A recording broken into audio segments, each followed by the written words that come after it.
नमस्कार, मैं हूं निकिता और आप देख रहे हैं सत्यहिंदी.com। चलिए एक नजर डालते हैं अब तक की सुर्खियों पर।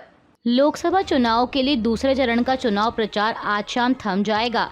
ऐसे में राजनेताओं के बीच जारी जुबानी जंग तेज हो गई है। इसी कड़ी में कांग्रेस नेता राहुल गांधी ने प्रधानमंत्री पर आरोप लगाते हुए कहा कि पीएम मोदी ने अपने अरबपति मित्रों का 16 लाख करोड़ रुपए का कर्जा माफ किया है।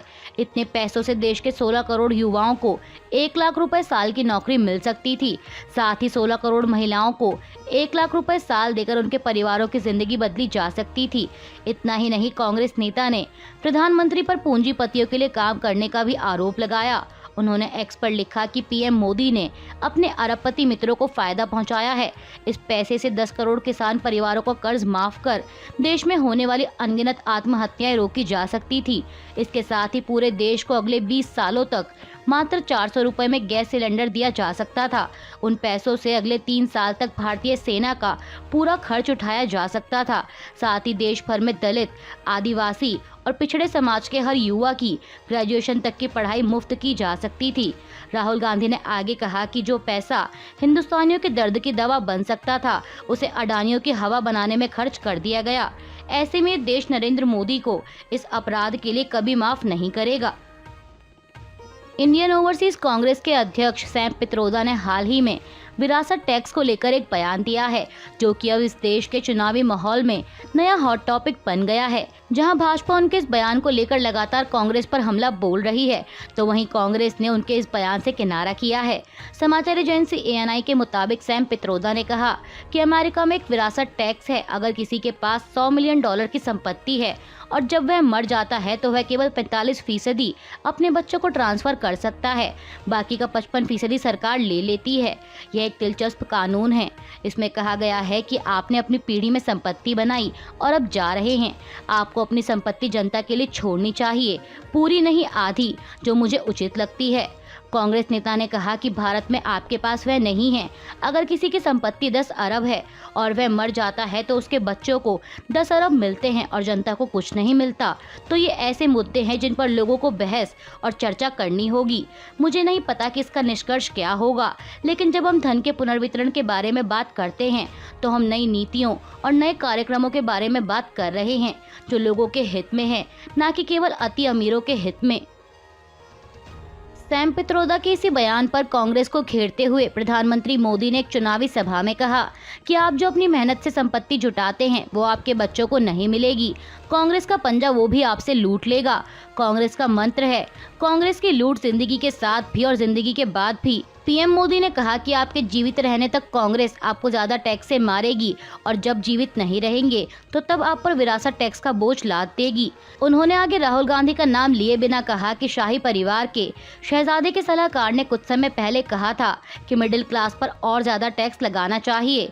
अब ये लोग इससे भी एक कदम और आगे बढ़ गए हैं। अब कांग्रेस का कहना है कि वो विरासत टैक्स लगाएगी, माता पिता से मिलने वाली विरासत पर भी टैक्स लगाएगी। सैम पित्रोदा के बयान पर गृह मंत्री अमित शाह ने भी निशाना साधा।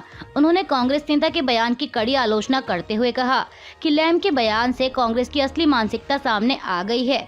अमित शाह ने कहा कि सैम पित्रोदा की टिप्पणी के बाद कांग्रेस पूरी तरह बेनकाब हो गई है।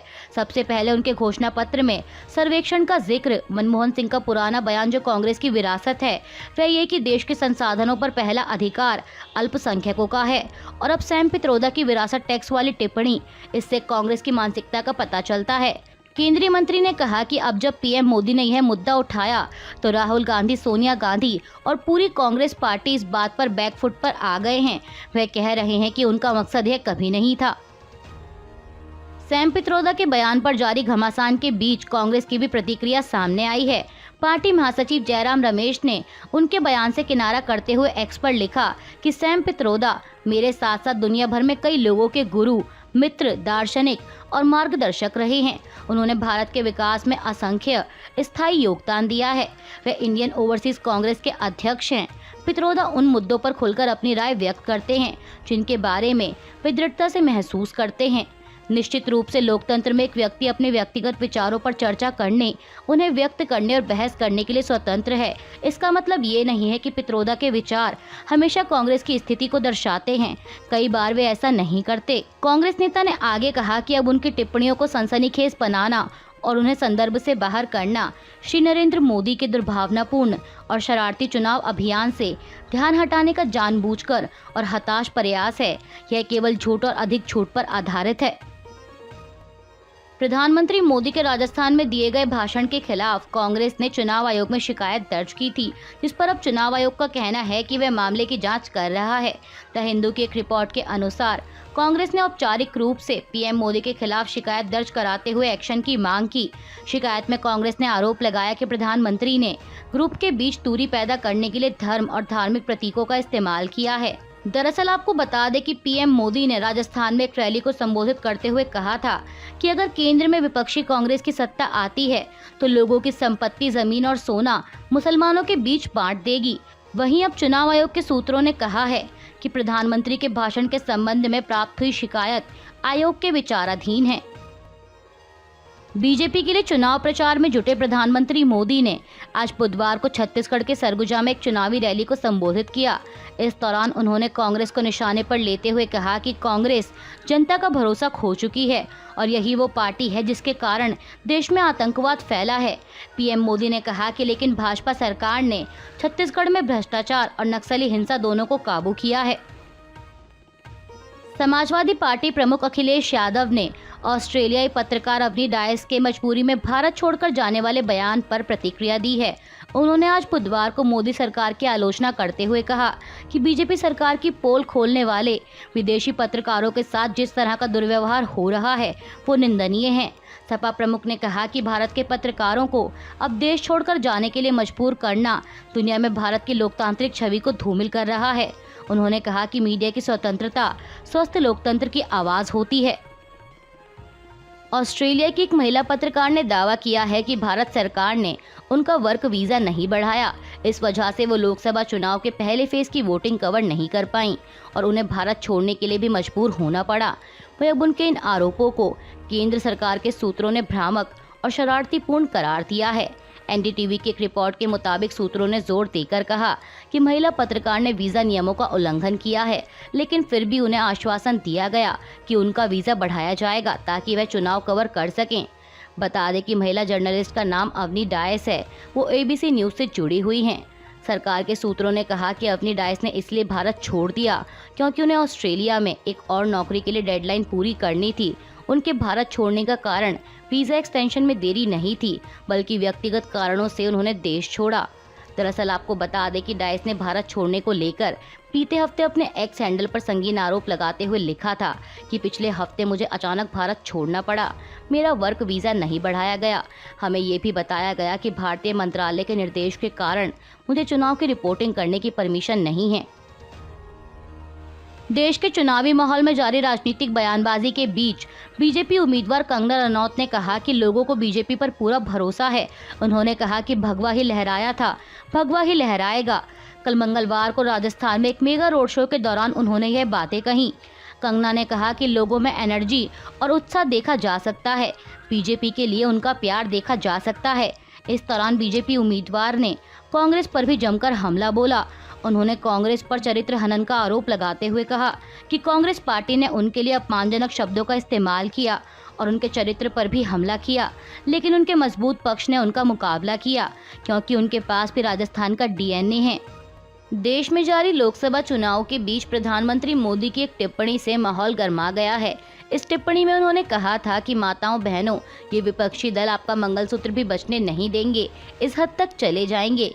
पीएम मोदी के इसी बयान को लेकर विपक्ष लगातार पलटवार कर रहा है और इसी कड़ी में अब कांग्रेस नेता प्रियंका गांधी ने भी पीएम मोदी के इस बयान पर तीखा जवाब दिया है।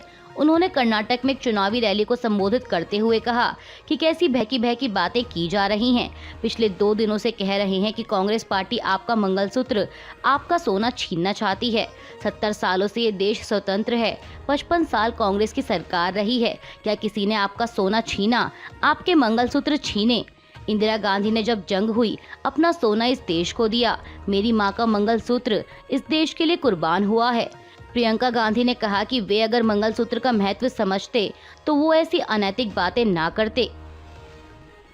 प्रियंका गांधी इतने पर ही नहीं रुकी, उन्होंने आगे कहा कि किसान पर कर्ज चढ़ता है तो उसकी पत्नी अपने मंगलसूत्र को गिरवी रखती है, बच्चों की शादी होती है या दवाई की जरूरत होती है तो महिलाएं अपने गहने गिरवी रखती हैं। लेकिन ये बात ये लोग नहीं समझते और इसका प्रमाण ये है कि जब नोटबंदी हुई और जब महिलाओं की बचत इन्होंने ली और कहा कि बैंकों में पहुंचाओ, तब मोदी जी कहाँ थे?